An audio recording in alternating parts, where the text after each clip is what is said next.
In the first half of the 20th century, one of the newest classes of warships was the aircraft carrier, and the earliest aircraft carriers were certainly odd, being converted from battleships, battle cruisers, cruise liners, merchant ships, and other strange origin stories, such as a submarine with battleship guns. Not only that, some of these aircraft carriers were heavily armed, with HMS Eagle, for example, carrying a battery of 6-inch guns, or here's USS Lexington with her 8-inch gun turrets. In today's video, we're going to cover some of the strangest aircraft carrier conversions in history. Furious.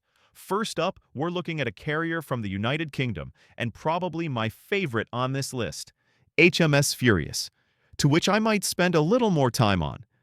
To not beat a dead horse, because I've talked about Admiral Fisher's Baltic project and his large light cruisers at length in other videos. But as a brief refresher, Furious and her, two half-sisters, courageous and glorious, were not originally planned as aircraft carriers, but instead as over-gun cruisers, baby battle cruisers if you will, with Courageous and Glorious carrying twin 15-inch turrets, while Furious carried two single 18-inch guns, with her overall layout being fairly similar to that of the Courageous class.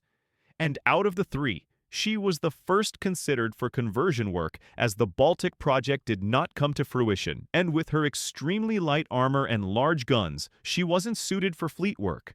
So in the first half of 1917, because of recommendations from a special board, where they suggested not installing her forward 18-inch gun and instead replacing it with a flight deck and hangar. At first, Admiral David Bay, the now Commander-in-Chief of the Grand Fleet, disagreed with this conversion, wanting her to retain both her 18-inch guns, but the board overruled this, with her design being otherwise. Unchanged, she entered service with this partial conversion in July of 1917, with the forward flying-off deck being 228 feet by 50 feet with a hangar beneath. Initially, aircraft could only take off from Furious but could not land on her, instead landing in the water and being picked up by boats. But the following month, Squadron Commander E.H. Dunning, who was flying a Sopwith Pup, made the first successful deck landing ever made on a ship at sea. He attempted to follow up the successful landing with another. Unfortunately, one of his tires burst, and the aircraft went over the ship, with Dunning drowning in the process. With this mishap and the accommodations for the aircraft not being sufficient, the aft 18-inch gun was removed, and an after flight deck was fit with gangways being fit on each side of the funnel and superstructure to connect the landing and flying off decks. The aircraft complement increased by more than double. This conversion was completed by March 1918. In this refit, an arrestor gear was fit to the after landing deck, which was comprised of longitudinal steel hosers stretched tight, ending at a ramp at the forward end of the deck. The Sopwith Pups were fitted with skids instead of wheels, with hooks on the sides to catch the wires to prevent the aircraft from going over the side of the ship. A net was placed at the rear of the funnel to prevent aircraft from flying into it, being replaced by vertical ropes. Landings were not easy as the superstructure and funnels were retained, with eddies occurring because of them, not to mention hot gases coming from the funnels. Few successful landings would occur with this hazardous setup, with most pilots choosing to land in the water to be picked up later by a crane rather than attempting to land on the deck. In July of 1918, still serving as a flying-off platform, Furious became the first carrier to successfully deliver an air attack from a carrier on land-based targets when she launched 7 Sopwith Camels which attacked Zeppelin sheds at Tondern. After the war, her future was somewhat in doubt as she was laid up, but the Royal Navy was in need of aircraft carriers, so it was proposed that she be converted into a full aircraft carrier and not keep her interesting configuration.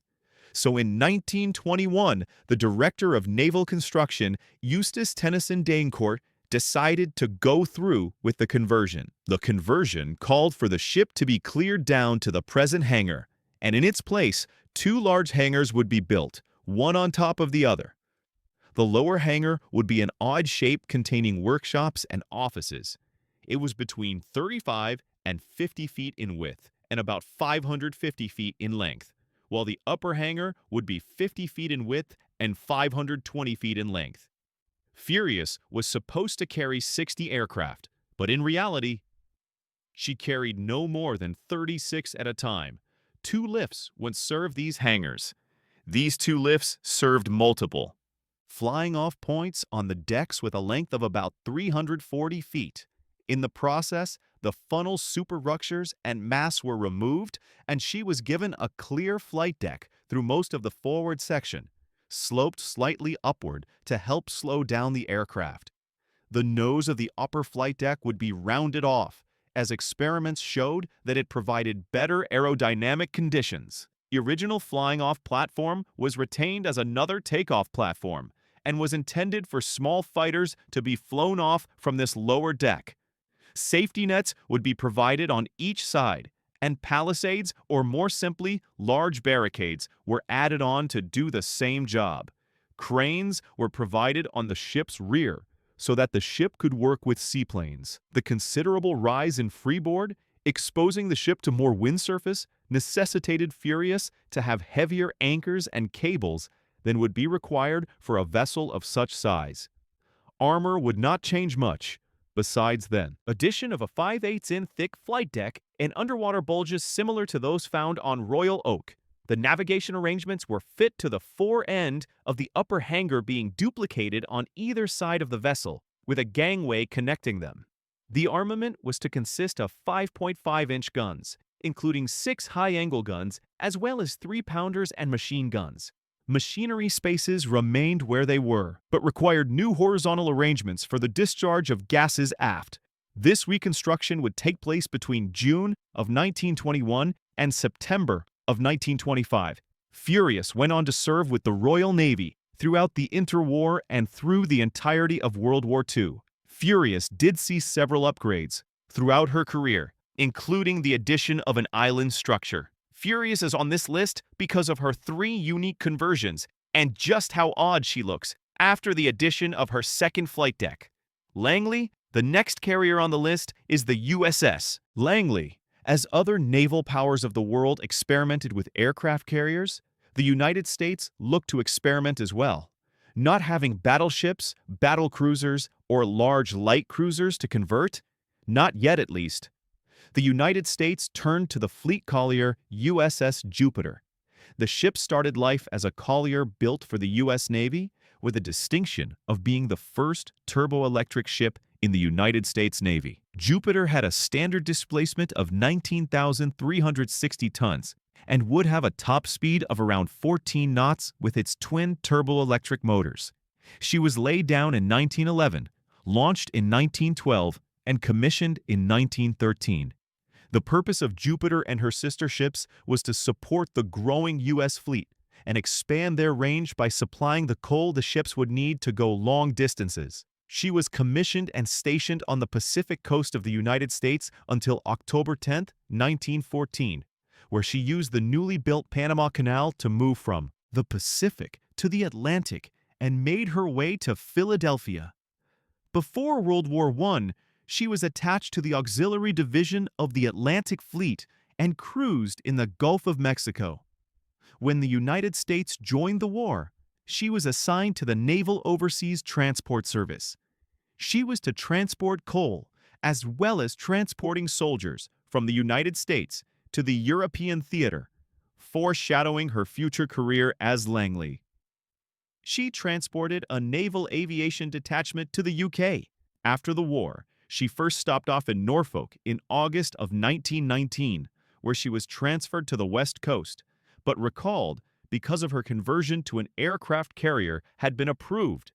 Being a collier made her pretty well suited for the task of conversion to an aircraft carrier, which could easily be adapted into a hangar, although the main hangar was open air. A new flight deck was built on top of the ship. The ship had an elevator and 1 catapult. Another feature that was similar to contemporaries like the Japanese Hoso or Furious. Her bridge was put at the front of the ship. Now, her armament consisted of 4 5-in or 127mm guns, and her aircraft complement was about 36. Now, due to the public apprehension about new warship construction and the ambiguity of the unsigned Washington Naval Treaty, she was not recommissioned until 1922 with the Washington Naval Treaty, providing for experimental aircraft carriers like Langley. In October of 1922, Langley launched her first aircraft from her deck. Although not the first time in the world that a plane launched from an aircraft carrier, it was the first time for the United States Navy, which meant the dawn of the carrier age was born for the United States Navy. Langley spent 1923 doing public exhibitions and fleet exercises, with much of the same for 1924, except spending the summer in Norfolk, doing repairs and alterations, and then transferring to the West Coast to join the Pacific Battle Fleet in San Diego. By 1927, Langley had a regular schedule of operating from Guantanamo Bay Naval Base and alternating between there and Hawaii for fleet exercises, which was her career until 1936, wherein she was converted into a seaplane tender, as she could not compete as a fleet carrier with much larger ones in service. Now designated AV-3. Langley spent the rest of her career with this designation, being sunk by Japanese aircraft in February 1942 as she was trying to transport planes to the Dutch East Indies. Langley was critical for aircraft carrier development for the United States, and coupled with her being an interesting ship as a coal collier, it just gave even more reason to put her on the list. Ise-class. Now, I want to do a fun carrier conversion, and I can see no better class to do this than the Japanese Ise-class battleships. Yes, I said battleships, as that's what they were. When they entered service in 1917 and 1918, Ise and Hugo were battleships, powerfully armed with 12 14-inch guns, the same type as in the preceding Fusils, and a top speed of 23.5 knots. The Ise-class spent a majority of their life as super dreadnought battleships, with refits and reconstructions throughout their lengthy service to keep them modernized. However, where things start to get interesting is following the Japanese defeat at Midway, where they lost 4 aircraft carriers, and their need to put more into service. Although it took time to put an idea together, nevertheless, the Japanese thought of converting the battleships into battle carriers. This idea was approved and Hugo was converted from May to November 1943 at Sasebo and Ise from February to August at Kure. In this reconstruction, the 2 after 14-inch turrets were removed and a 230 feet long flight deck was installed from the forward end of the aft control station to the ship's stern. A single T-shaped elevator moved aircraft from the hangar to the flight deck, which was covered with 8-inch of concrete as a means to restore the ship's balance after the removal of turrets 5 and 6. The deck was not large enough to allow the launching or recovery of aircraft. Launching aircraft was performed by 2 new catapults fitted forward of the new flight deck. These 2 82-feet catapults restricted the arcs of fire of number 3 and number 4 turrets. Once launched, the aircraft would recover ashore or on a conventional carrier. By using the flight deck in the 131-foot hangar, up to 22 aircraft could be carried, 9 in the hangar, 11 on the deck, and 2 on the catapults. They originally wanted to use D-4Y-2 Judy dive bombers, but a shortage of aircraft meant it was a mix of reconnaissance aircraft and Judys. With the addition of 44 dive bombers to the aircraft carrier fleet, the conversion did make sense, especially considering their age and their top speed not being that fast, so they weren't exactly useful as battleships. As with other battleship conversions during the war, they had upgrades to their anti-aircraft complement, with 4 twin Type 89 guns for a total of 8. The twin 25mm morale boosters were replaced by 19 triple mounts, and to compensate for the additional weight, all the castmate guns were removed. In 1944, additional mounts were fitted for a total of 144 25mm mounts. After their conversion to battle carriers, they were assigned to Carrier Division 4 in August of 1944, and in October, the Americans invaded the Philippine Islands, where Ise and Hugo were committed to action. However, They went into battle with no aircraft as Carrier Division 4's air group was decimated over Formosa the month prior. As part of the Northern Force for Operation Shogo, the battle carriers came under intense fire on the 25th of October, enduring 527 sorties from the Americans, most of which were directed at the 4 actual carriers present, which were all sunk. E took 42 near misses, 1 hit on number 2 turret, and a single bomb which hit near the catapult on the port side. She also suffered ruptured plates from so many near misses, escaping with minor damage from the leakage. Hugo was damaged by near misses, but not as bad as E. The battle carriers never returned to combat and were sunk later in the war in port. However, I think it's interesting to point out that their catapults were removed due to the lack of available aircraft near the end of the war. Conclusion. I know, I didn't mention this ship or that ship. I gave consideration to the French carrier Ban and the Japanese aircraft carrier Shinano, but I lack sufficient sources to cover them, so I chose not to include them along with numerous others like the Independence class or Casablanca class. Do let me know of your favorite conversion from this period of history, as there are so many interesting ones that I couldn't fit. This is a style of video that we love on this channel, and I just like experimenting with some of these fun ideas. Hopefully you enjoyed it. Anyway, thanks for watching everyone, and please remember to like and subscribe as it will help the channel to grow. Until next time, my friends, have a great day.